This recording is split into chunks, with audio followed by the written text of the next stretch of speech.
Tapi kan konon isunya Bukan hanya 100 juta, iya. mungkin lipat 2 atau lipat 3 gitu kan. Mana lipat 10. Wih, Iya. Itu isunya lipat 10. Nah, karena itu itu ada yang barangkali langsung masuk kantong, ada yang ini jangan, ini ada mungkin jatah menteri, kita nanti akan laporkan dan lain sebagainya. Sesuai dengan tradisi kementerian tersebut dari turun temurun ketika zaman Orde Baru kan nggak ada KPK dan lain sebagainya. Ini uang apa? Ya gitu-gitu. Lalu penggunaannya apa? Terserah Bapak. Bayangkan. Untuk kawin lagi juga boleh. Ya terserah. Kan nggak ada pertanggungjawabannya. Dan itulah dana-dana itulah yang konon akhirnya masuk ke politik seperti PAN misalnya, seperti Golkar akhirnya punya kepentingan ketua yang sekarang untuk mengkeep semua sumber-sumber resources tersebut agar dia punya bargaining power untuk terus melanjutkan kepemimpinannya.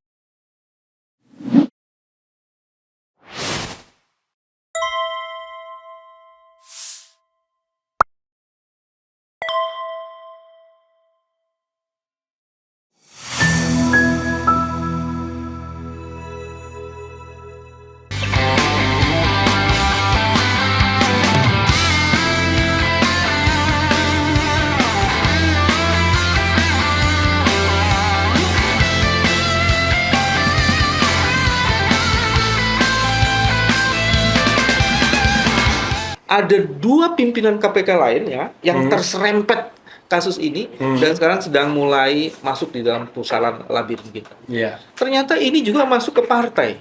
Oke. Karena ada dana yang katanya diberikan kepada partai untuk tunjangan Idul Fitri. Oke. Ada juga kuatnon, kalau istilahmu tuh kan, Kuatnon. ke Pas Pampres. Andai benar iya, ya. iya. Seandainya benar.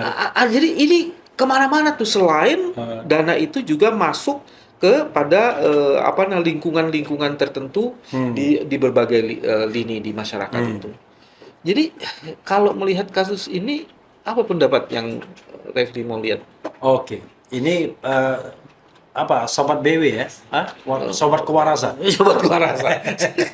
Jadi sobat kewarasan itu kalau di daerah kami Mas ya, itu Mas BW saya itu ngomong sesuatu ngajari buaya berenang.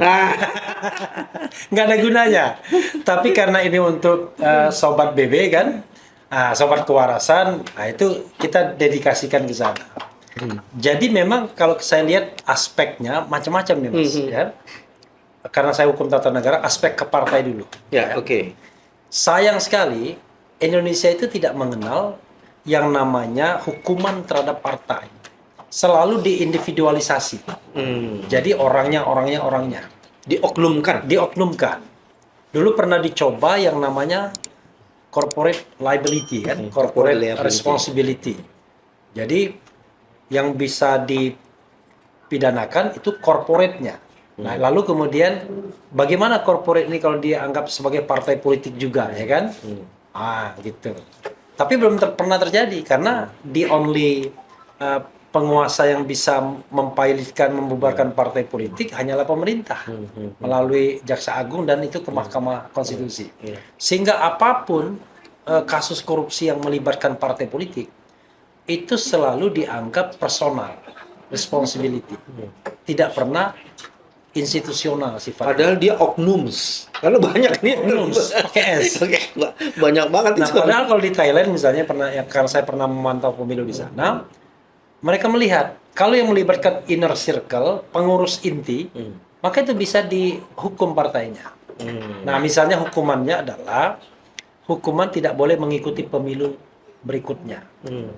Atau dihukum partainya dibekukan selama 5 tahun, tidak boleh mengikuti aktivitas politik apapun. Itu apapun kasus korupsinya atau hanya korupsi di bidang dalam kaitannya dengan proses demokratisasi itu. Tidak ada election proses yang ada korupsinya. Enggak, korupsi yang melibatkan partai, melibatkan bukan di proses election. Iya, melibatkan inner circle-nya. Nah, itu kan untuk menjaga governance partai politik tersebut. Nah, Indonesia kan tidak pernah ada sebesar apapun korupsinya, maka yang disalahkan adalah oknum yang terlibatnya. Padahal kalau kita lihat misalnya setoran itu ke partai, kan lewat partai bukan lewat langsung ke orang kan. Itu satu menurut saya satu catatan kita kalau kita ingin betul-betul clear yang namanya political corruption ini kan. Itu ada satu PR menurut saya. Walaupun susah. Ini bisa nggak kita dalemin? Iya. Refli, kan tadi sudah disebut corporate kena. Iya. partai itu kan public corporate. Iya, Public institution gitu ya. Itu yang kemudian mau istilahnya apa ya, analogikan. Jadi karena hukum korupsi kita bisa mempidanakan corporate, maaf, bisa nggak corporate itu dianggap sebuah entitas partai politik? Tentu kan kalau kita bicara pendekatan yang limitatif, corporate kan is corporate, ya kan? Tetapi kalau partai politik beda lagi, ya kan? Nah, tetapi ini kan sesungguhnya kan tetap institusi kan? Nah, tetapi ijtihad itu sampai sekarang belum diterima. Gitu. Nah, yang menarik kan gini, kalau corporate, ada corporate yang dibangun memang untuk melakukan kejahatan. Jadi covernya itu corporate itu. Nah, itu artinya corporate-nya memang harus kena sanksi. Gitu ya. Kena sanksi. Terus ada lagi, dipidanakan. Ada lagi corporate itu sebenarnya sebagai lembaga yang bebas nilai, tapi oknum yang di situ, itu yang tadi disebut dengan core board-nya itu terlibat. Jadi dia kemudian nggak bisa dipisahkan antara corporate dan makanya begini. Makanya kalau di Thailand itu, kalau keterlibatan itu secara rasional memang melibatkan pengurus intinya. Tapi pengurus intinya tentu tidak satu. Intinya adalah bahwa ada sebuah kesepakatan, ada sebuah tindakan, nah gitu, yang memang secara rasional memang itu dianggap memang mewakili kepentingan partai politik tersebut. Nah sekarang misalnya gini, yang paling gampang, Lebaran tadi ya? Pemberian THR, gratifikasi di dalam. Kan sederhana, THR ini kan bisa dianggap institusionalisasi, bisa dianggap personal. Kalau saya kasih, misalnya gini, katakanlah seorang sekjen partai atau ketua partai misalnya, minta uang kepada kadernya untuk bagi-bagi kepada kader di dalam partainya, ya kan itu bukan tindakan personal itu kan, tindakan yang institusional. Jangan nilai besar dan kecilnya, ya kecil, tetapi bagaimana kalau nilainya gede sekali misalnya. Nah, cuma memang hukum korupsi kita itu kan tidak kejam terhadap partai politik. Tidak ada pembubaran partai politik meski berkali-kali mereka terlibat dalam korupsi. Tidak ada tuntutan untuk membubarkan partai-partai ini padahal mereka terlibat dalam korupsi. Beda sekali misalnya dengan katakanlah institusi tertentu yang ya mungkin dia mewakili moral, keagamaan dan lain sebagainya. Sekali saja langsung habis. Gitu. Padahal dalam sejarah penegakan hukum di kasus korupsi ada ketua partai yang diduga terlibat, bukan diduga, sudah terbukti terlibat. Sudah sampai sekarang dihukum. Ada sekjen terlibat juga. Jadi artinya kalau sudah ketua partai dan sekjen itu the top, sudah the highest ranking di dalam itu. Dan itu pengambil kebijakan kan. Nah, tinggal tergantung kita melihat kasus korupsinya yang terkait secara rasional ini ada kaitannya dengan partai atau pribadi. Nah, contoh misalnya dulu ada misalnya papa minta saham misalnya kan, atau jangan EKTP, ya kan? Kalau EKTP itu ada isu jamaahnya tuh. Makanya, nah pertanyaannya adalah kan ada dua isu tuh, isu jamaah lintas partai, tapi bisa juga dilihat secara individual partainya. Apakah ini menjadi bagian dari fundraising misalnya, political fundraising, kan bisa. Let's say dia dapat misalnya 5 juta US dollar, 4 juta masuk kantong dia, 1 juta masuk partai, kan berarti bagian dari political fundraising sesungguhnya. Nah itu nggak pernah disentuh wilayah itu. Dalam perkembangannya, pertanggungjawaban itu juga bisa diletakkan melalui satu argumen disebut dengan by omission. Kalau lembaga itu melakukan pembiaran terhadap satu kejahatan yang sudah faktual, dan kemudian dia juga bisa harus tarik bertanggung jawab. Dan dalam perkembangan sekarang bukan hanya korupsi, itu bukan hanya penyelenggara negara loh, sobat. Di UNCIC itu juga dikenal yang disebut dengan corporate corruption. Korupsi yang dilakukan oleh swasta. Itu kayak HAM juga kan. Jadi kalau dulu HAM itu negara. Tapi sekarang HAM bisa juga dilakukan oleh corporate. Misalnya pabrik nikel misalnya kan. Itu kan let's say punya swasta, tapi kemudian dia merusak lingkungan, membiarkan rakyat. Jadi bisa juga dilakukan oleh corporate. Jadi memang perkembangan itu luar biasa. Tapi yang tidak luar biasa di Indonesia adalah law enforcement-nya. Enforcement-nya masih biasa-biasa aja. SJN sekarang kita tarik ke KPK. Karena di KPK ini ada apa? Saya mau bilang paradoks di KPK ya. Ya. SJL yang diungkap kasusnya Ya. itu ternyata melibatkan pimpinan KPK. Pimpinan KPK itu tidak hanya ketua. Ya, ada orang Hari lain ternyata. ini ada persoalan salah satu komisioner yang disebut dengan Nurul Gufron Ya. diduga menggunakan Itu disebut pengaruhnya. atau namanya itu? Ya, sekarang udah mulai tersebut itu. Oh. Udah mulai tersebut di media-media itu. Karena Mas Bambang bilang pemimpin KPK yang disebut dengan Nurul Gufron, bukan nama itu ya? Nama. Oh, nama ya. Nurul Gufron itu sekarang diduga Oke. itu terlibat di dalam proses eh, eh, penempatan orang-orang tertentu Ya. yang menjadi bagian dari familinya itu ke Departemen Pertanian. Ya. Dan bahkan kemudian juga melibatkan Alex. Itu Ya. diduga seperti itu. Hmm. Dan ini agak mengerikan. Itu yang disebut dengan trading in influence. Ya. Itu di dalam memperdagangkan pengaruh. Ya. Itu ternyata lembaga seperti KPK bisa kejebak. Oke. Jadi begitu dibongkar kasus SJL Ya. dan kasus itu dipakai untuk melakukan transaksi Iya. yang melibatkan penegak hukum di situ. Mas Dan- BW ya. Boleh nggak saya agak sombong sedikit? Ya kan? Boleh dong. Kamu biasanya sombongnya banyak deh, bukan Sedikit. Jadi one day ya kan, mungkin jabatan publik sedikit publik sebenarnya. Yang pernah saya emban itu adalah komisaris utama. Oh iya, Ya kan? Jasa Marga ya? Jasa Nggak boleh Marga dan disebut ya? Pelindo. Oh, Boleh, boleh. nggak ada masalah. Satu lagi Pelindo, Pelindo satu, di Medan. di Medan. Ya. Yang saya lakukan dan barangkali sulit sampai saat ini orang tiru adalah saya tidak merekrut satu pun karyawan. Baik untuk Dewan Komisaris maupun saya titipkan di corporate. Jadi orang nggak bisa mengatakan, wah ini ada orang referee dan lain sebagainya. Karena saya tahu betul, kalau itu dilakukan, maka berat. Tidak pernah juga nitip proyek. Nah, itu lebih lagi kan.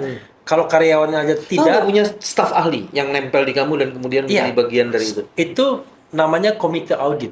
Jadi cara merekrutnya adalah Oke. silakan mereka mendaftar dan Ya. itu bukan kolega saya. Iya, iya, Mereka iya. mendaftar lalu kita Dewan Komisaris mengujinya. Iya. Nah, saya sebagai komut biasanya mempersilahkan Anggota komisaris yang anggota lain ya untuk menguji. Lalu setelah itu kita gimana? Misalnya mayoritas Dewan Komisaris sudah mengatakan B dan rasanya tidak ada dispute lagi, selesai sudah. Saya ikut aja. Tapi kalau misalnya in case agak ragu-ragu di antara mereka, ya saya baru kemudian memberikan perspektif tambahan. Karena komite audit itu adalah salah satu instrumen Organ, komite ya. organ yang Membantu. menjadi alat kelengkapan dari komisaris ya. Dan untuk prerogatif kita untuk menentukan mereka. menentukan mereka. Nah, itu pun tidak, selain komite kan ada juga ada sekretaris komite, ada sekretaris Dewan Komisaris, ada staf-staf dan itu pun tidak saya lakukan. biasanya ada beberapa komite tuh, ada komite remunerasi, komite Komite governance, audit, ya, komite komite outline, audit, komite gitu. audit. Gitu. Tapi soal keterlibatan KPK dan dugaan penggunaan yang disebut dengan Trading in influence itu Nah, gimana? itu yang menurut saya agak bingung ya. Seorang yang dengan kualifikasi bisa menjadi pimpinan KPK itu tidak apa istilahnya ya, tidak menjaga itu. Karena itu kan bukan hanya soal etika, tapi sudah korupsi, trading in influence ya kan? Menurut UN apa? UNCIC, UNCIC. United Nations Convention Against Nah, Corruption. nah kita sudah ratifikasi. Ratify itu ya. Kan kalau misalnya etika, memang bangsa kita terkenal tidak tahu etika. Sudah salah berkali-kali pun masih sudah dinyatakan bersalah masih gunakan fasilitas ketua, kan gitu. Bahkan masih memperjuangkan jabatannya di PT UN. Orang lain tuh kalau di negara seperti Korea Selatan sudah mengundurkan diri. Kalau di Jepang sudah harakiri dia. Riri juga kan. Kok kamu lagi bahas kasus SCL balik ke kasus Umar Usman? Karena saya bicara etika. Oh, etika. Ya kan, itu kan etika. Nah, ini dalam kasus yang Nurul Gufron tadi kan ini bukan etika, tapi ini adalah pelanggaran Korupsi. hukum, korupsi, dan dia adalah anggota KPK atau pimpinan KPK. Kan kacau banget gitu loh cara Ya. gimana ya? Karena saya tahu kalau misalnya kita yang namanya melanggar etika misalnya udah titip dong anak gini Itu sering kita lakukan dan kita nganggap itu bukan pelanggaran. Tapi begitu ada UNCIC tadi, ya kan? Ya itu sudah trading in influence dan Anda harus tahu gimana. Kan saya tahu tuh berkali-kali KPK mengatakan trading in influence dan lain sebagainya untuk memperkenalkan konvensi PBB tersebut, ya kan? Yang dimana di kita belum masuk semua di dalam undang-undang pemberantasan Belum korupsi kita. dinormakan menjadi pasal yang Tapi paling tidak itu kan sudah harus menjadi pegangan. Dan kalau hakim itu agak progresif bisa dia masukkan itu. Karena udah ratified, sudah ratifikasi. Sesuatu yang diratifikasi itu artinya sudah sah sebagai hukum. Gitu. Azas dan prinsip yang ada di dalam undang-undang yang diratifikasi itu harusnya juga menjiwai dan bisa menjadi referensi dan rujukan. Iya. Yang paling menarik sebenarnya di dalam kasus SJL ini, SJL diduga melakukan perbuatan melawan hukum itu kan dia mengutip dari pejabat-pejabat. Iya. Jadi, nah yang kemudian agak mengerikan itu hampir Biasanya itu dengan ancaman tuh yang kalau saya dengar. Ancaman Anda mau nomor baru atau isi ulang. Kalau nomor baru kan beda sama isi ulang. Gimana maksudnya beda? Ya kan ada sekjen, ada dirjen, ada direktur dan lain sebagainya. Kalau isi ulang itu tetap di jabatan yang sama. Kalau nomor baru artinya kan naik pangkat, naik pangkat lain dan lain sebagainya. Itu yang saya dengar. Nah, yang paling menarik di situ hampir sebagian besar kebutuhan dari sang menteri itu yang sifatnya sangat personal digunakan karena uang, termasuk sokol beribadah, umroh semuanya. Umroh. Ya kalau yang lain oke lah untuk kesenangan dunia ini untuk umroh. Jadi maksud saya kok sejauh itu ya soal isu integriti itu di dalam. Kalau menurut saya ini kan fenomena gunung es. Kita seolah-olah wah ini kecil. Ini kan cuma si SJL doang. Saya yakin itu semuanya. Ya mungkin semua menteri gitu. Banyak lah. Sebagian besar. Sebagian besar saya yakin. Karena gini, tadi yang saya katakan banyak sekali kita tidak bisa membedakan domain publik sama domain privat. Dan itu sebenarnya kalau kita bicara tentang kelembagaan ya, itu pengaruh masa lalu biasanya. Ini mohon maaf ya dengan segala hormat. Biasanya kalau kita menjabat di jabatan tertentu zaman-zaman dulu, kan tidak ada yang namanya pejabat itu beranak atau beristri, ya kan? Pejabatnya nggak ada. Tapi ada entitas-entitas yang, sorry ini agak seksi sedikit, misalnya Dharma Wanita, yang kemudian bisa menggunakan fasilitas dinas untuk kepentingan personal. Gitu. Nah, kalau itu masih mending, masih rame-rame, biasanya cuma sekedar gedung, pakai apa-apa, mungkin anggaran sedikit.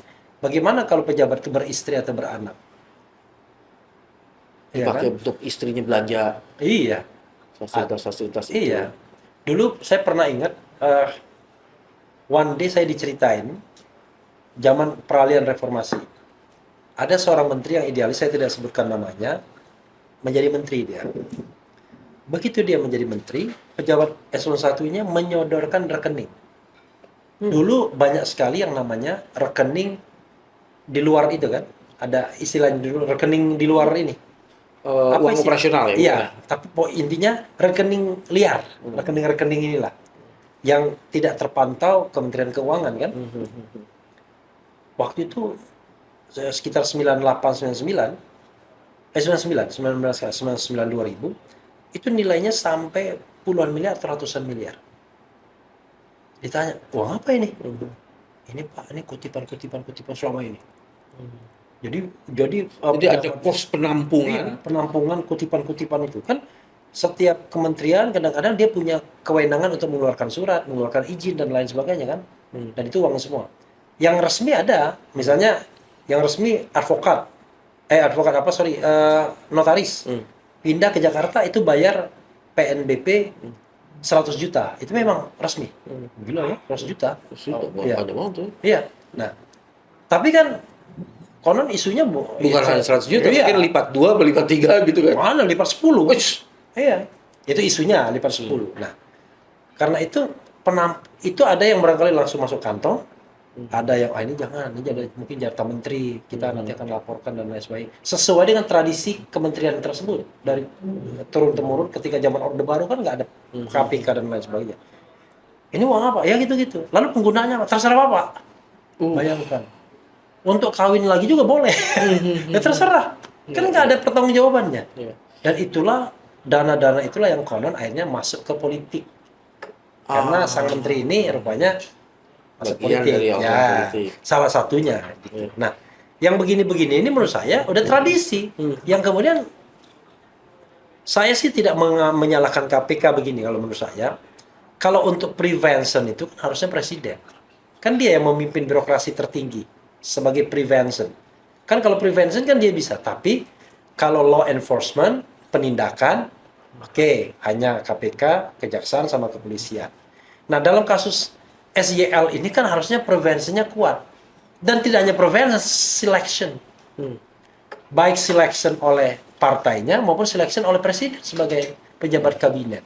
How come Anda kemudian, dulu ingat pada masa pemerintahan pertama Jokowi, wah, menteri itu disetorkan ke BW dan Abraham Samad dan teman-teman. Itu waktu ini ya, Pak Jokowi pertama ya. Ada stabilo merah. Ada stabilo hijau, ada stabilo kuning, ya kan? Hijau ada nggak hijau? Nggak ada ya? Ini mesti tanya ke Abraham Samad. Oh. Karena statementnya yang bikin Abraham Samad itu. Kita kaget-kaget juga setelah itu kan. Ya. Tapi paling tidak bisa menghalangi orang tertentu untuk masuk kan, yang dianggap bermasalah. Periode kedua kan nggak ada lagi. Nggak ada.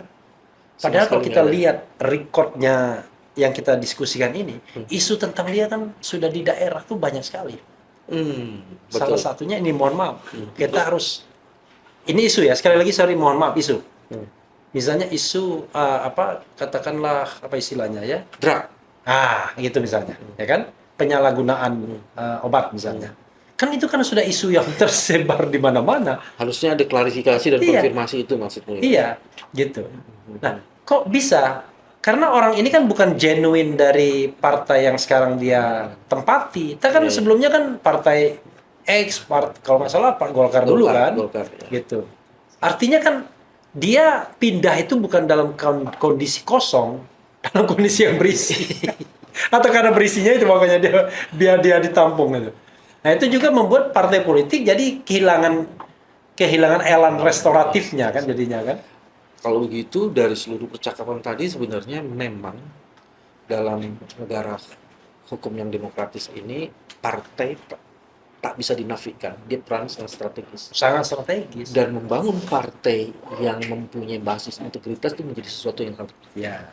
Dan integritas itu kalau dikerucutkan lagi, pertama adalah di sistem keuangannya. Iya. Harus jelas dari Iya. mana uangnya. Transparansi ada. akhirnya. Yes, transparansi dan accountability Iya. dalam financial system menjadi sesuatu. Jadi transparansi penerimaan, transparansi pengeluaran.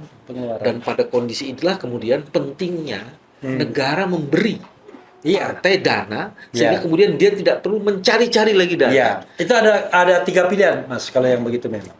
Jadi ada pilihan semua kebutuhan partai politik itu dipenuhi 100%. Yang kedua, partai disuruh nyari sendiri dan negara sama sekali tidak tanggung jawab. Atau ada bagian negara, ada bagian sana. Nah, yang jadi masalah adalah kalau ada kejelasan nggak apa-apa, tapi ruang gelapnya itu nggak tahan. Ini ada bagian negara, per suara sekian, ya kan? Dulu per kursi kalau tidak salah, sekarang jadi per suara. Wah, jadi lumayan gede. Oke. Kalau kita kaitkan dengan operasional partai ya kecil sekali, sangat kecil. Bayar ATK, bayar staf sudah habis.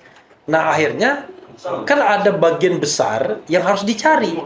Sementara partai nggak boleh bikin usaha.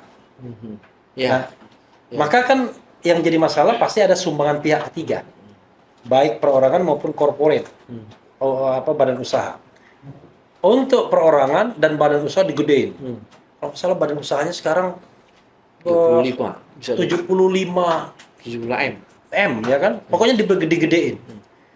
Tapi kan karena tidak transparan, ya akhirnya adalah ini partai bikin usaha juga, bikin usaha melalui elit-elitnya, sebagian dikembalikan ke partai politik, sebagian dipakai, sebagian besar dia pakai.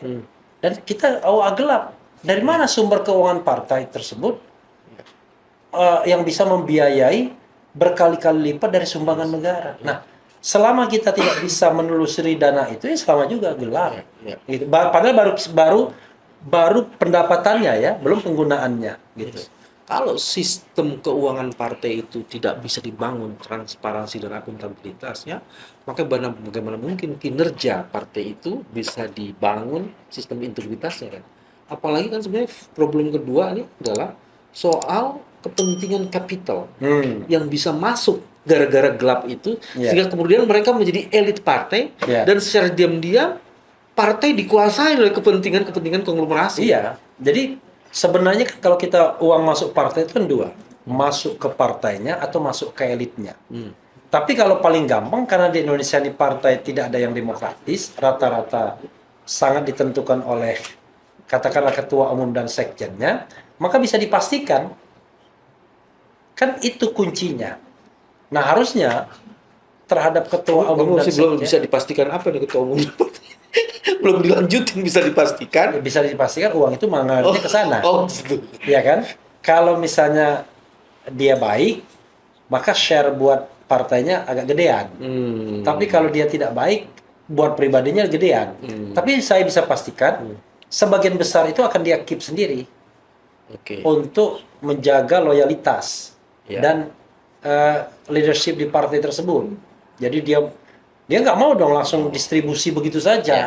Nanti pada pemilihan ketua berikutnya bisa diambil orang lain kan. Akibatnya partai memang tidak pernah sehat.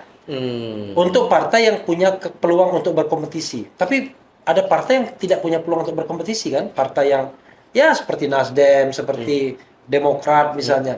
Sulit kita mengatakan akan ada demokrasi internal. Demokratisasi internal di dalam tubuh partai. Nah, tapi ke partai yang berkompetisi tadi, seperti PAN misalnya, seperti Golkar, akhirnya punya kepentingan ketua yang sekarang untuk mengkeep semua sumber-sumber resources tersebut agar dia punya bargaining power untuk terus melanjutkan kepemimpinannya. Dana itu dipakai untuk membangun monoloyalitas kepada kepentingan dirinya. Nah, jadi menurut saya memang akhirnya, makanya saya kan selalu bicara tentang perombakan yang struktural. Jadi nggak bisa kita menyelesaikan ini dengan day-to-day pemerintahan. Day-to-day pemerintahan itu biasanya dia sangat sektoral, sangat parsial, kan? Tapi tidak struktural. Apa kabarnya ketua KPK ya? Kasusnya udah lama kan? Saya juga heran. Nggak, karena saya lihat dia jual apa rumah. Karena dijual, hubungi Firly. Banyak sekali, coba lihat ada beberapa. Hubungi Firly. Cuma Firly-nya pakai Y nih. Kalau itu kan nggak pakai Y dia. Nah, ini sendiri sudah menunjukkan kepada kita ya, bagaimana di antara sesama penegak hukum itu saling loyal. Apa istilahnya? Bukan loyal, apa ya? Saling menyandra. Bukan, saling ini melindungi. Tepos seliro. Tepos seliro. Iya kan? Begitu kan yang namanya korupsi kan kejahatan yang luar biasa paling tidak. Menurut omon-omonnya kita kan. Tapi apa istilahnya, penindakannya nggak luar biasa. Ditetapkan sebagai tersangka sampai sekarang dia nggak jelas di mana itu barang. Itu orang ya, bukan barang, orang. Iya. Gitu. Dan karakter kedua dalam tipikor itu tindak pidana korupsi, dia well organized. Nah, jadi jangan-jangan itu menjadi bagian dari kepentingan bersama yang nggak dilindungi. Ya, jangan-jangan. Jadi akhirnya disuruh pergi aja. Kan beratnya begitu. Ya, saya gini. Kan kita ini kan ingin kebaikan negara ini kan. Menurut saya negara ini terlalu banyak di capture, ya kan, dibajak oleh orang-orang yang secara formal kita kasih kekuasaan. Baik langsung seperti wakil rakyat atau melalui wakil kita atau melalui pemimpin kita. Nah, itu yang jadi masalah di penegak hukum ada. Dulu saya menganggap at least ada dua champion masih kan, KPK sama MK. Setelah DPD kena juga waktu itu kan. Tapi sekarang nggak ada lagi. Bayangkan. MK kena, KPK kena. Nah, setelah 26 tahun reformasi, di mana salah satu klaimnya adalah memberantas KKN, nggak ada lagi contoh baik champion di mana pemberantasan KKN tersebut dianggap berhasil atau pembersihan. Dulu kan namanya Bambang Wijoyanto itu bicara tentang Island of Integrity, ya kan? Integrity Island, ya kan? Nggak ada lagi. Nggak ada lagi. Udah tenggelam. Nggak ada lagi. Udah tenggelam semua. Bahkan sekarang muncul frasa kata korupsi justru merebak di lembaga pemberantasan korupsi. Oke. Kenapa? Karena dia tahu betul bagaimana cara yang aman untuk korupsi. Melakukan korupsi secara aman. Aman, ya kan? Aman, damai, dan sesuai dengan prinsip-prinsip tata kelola pemerintahan yang tidak baik. Jadi kasus SJL sebenarnya SJL itu Iya. sebenarnya bisa mengungkap bagaimana modus operandi korupsi bekerja, siapa pihak-pihak yang terlibat, dan seberapa besar uang dipakai, dan cara cheatingnya itu. Ya, Dan- itu kan pakai logic thinking kita kan. Itu sama juga dengan kasus Sambo. Ya kan? Kasus Sambo juga bisa mengungkap itu.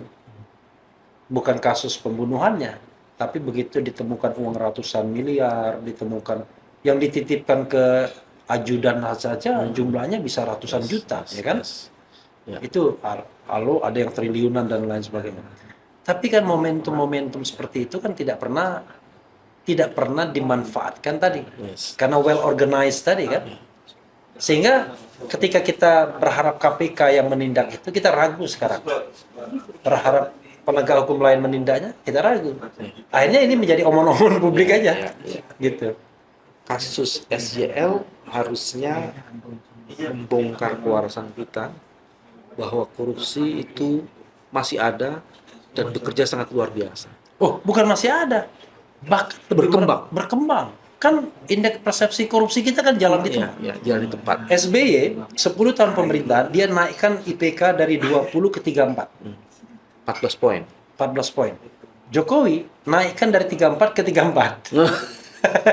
Pernah 40 sebagai the highest poinnya dia. Tapi turun 38, turun 37, naik 38, turun 34, sekarang 34. 2 tahun berturut-turut sudah. Makanya- Jadi kalau kita bahasa positifnya jalan di tempat, ya kan? Bahasa negatifnya gagal. Mana ada jalan di tempat tuh berhasil atau netral? 10 tahun Nggak ngapa-ngapain. gagal karena indeksnya stagnan. Salah satu indikator yang bisa kita percaya kan? Iya. Gitu. Teman-teman, inilah cara kita menjaga kewarasan. Kasus SJL contoh terbaik bahwa korupsi itu makin dahsyat. Sampai ketemu lagi. Terima kasih. Assalamualaikum warahmatullahi wabarakatuh.